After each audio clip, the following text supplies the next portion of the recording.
Good morning, guys. Automotive Inquiries here. So thought I would do the wrap-up video after driving the Chevy Duramax all weekend. And so I'm going to start with my things that I like and things that I knew I'd kind of like and things I already knew I wouldn't like, but just in case, I'm going to bring you guys back up to speed. Again, I had a 21 Custom. The biggest reason why I got rid of it was, one, it was a little bit less equipped than I'd like, but I love the look of it. And but I just, the stopping power was not there. I had to really dig into the brakes. And if I have a diesel, I want that exhaust brake to do most of that work.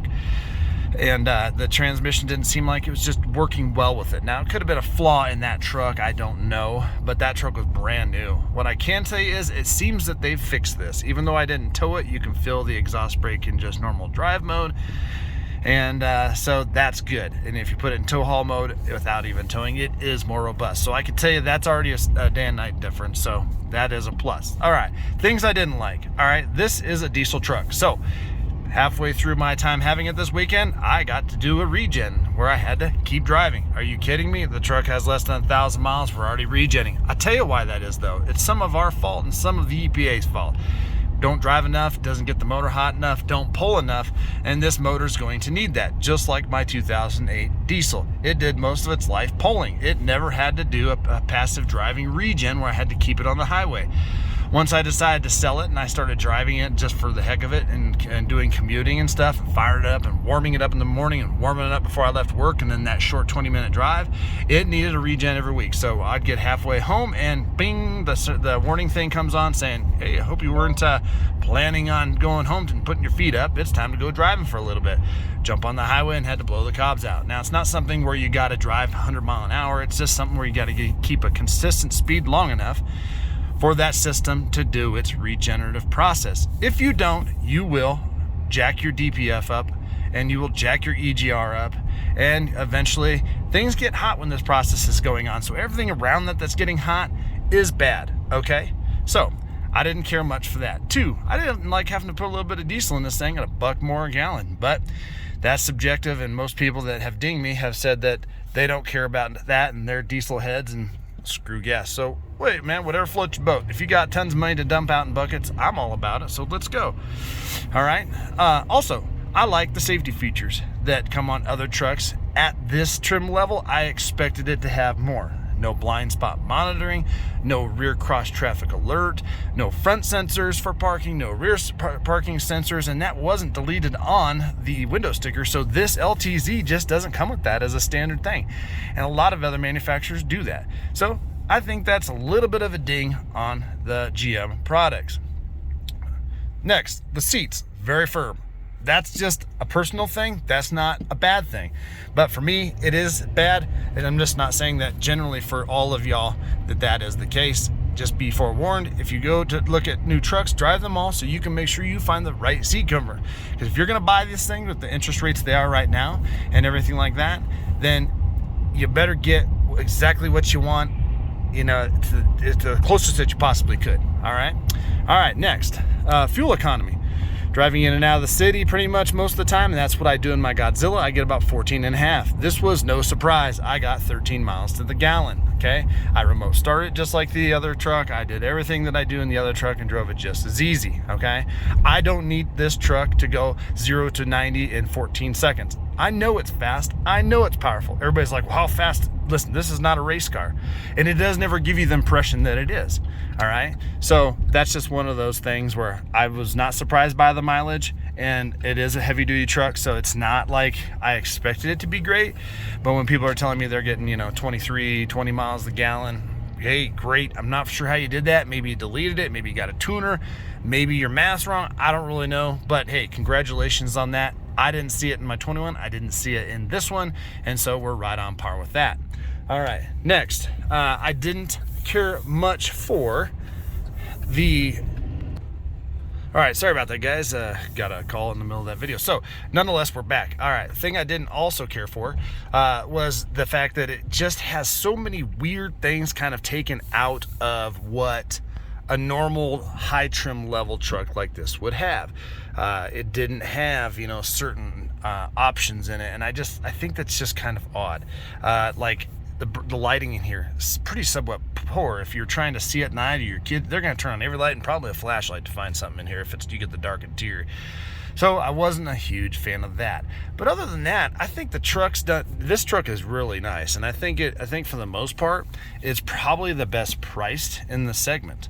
Meaning, if you're going on looking at Fords in the metro area here, they're either MSRP or 10 to 20 plus, and I would say that's about the same around the whole country. I don't know for sure, but the places I've called, you can find some that are really good deals, some that are not. All right, again, things that I did like about this truck were, I think the Duramax is a great motor. I know the Allison transmission is a great transmission. Do I think they're better than the rest? I think they're probably better than what I had in my Ram. The Ace was really stiff and clunky. The 68 RFE was a little smoother, but I think just shift-wise, this is a better transmission. And even when this was a 5 and a 6-speed, it was smoother than my Ram. So I did like the overall quality feel of this level. However, again, when we're comparing it to the XLT or whatever, you go across the board, you're going to have to, don't go drive an LTZ Chevy and then go drive an XLT Ford necessarily. Try and keep them in the same, package group, so you know that you're comparing apples to apples. I think the screen in here is actually pretty nice, and I think the cameras are pretty nice. I do love the outside look of this truck. I think it's bold. I think it's masculine. Most people call it ugly. I don't think so. I actually really enjoy it. Okay. I do like the mirrors on this truck. Not necessarily better than the Ford, but I think the Rams, which they're getting an upgrade for 24, to look a little different, but they look like something that belongs on a Tundra. I don't know. I don't like those over the old mirrors, but they are a little bit bigger surface area, and I think you need that for towing. I do like the fact that they reprogrammed the transmission to work well with the exhaust brake. I think that's pretty nice. And then overall, I think the ride quality in the GM trucks is pretty darn good. So, at the end of the day, I think, if you're looking for an HD truck, and specifically a diesel, you do owe it to yourself to take a look at it. All right. And at the end of the day,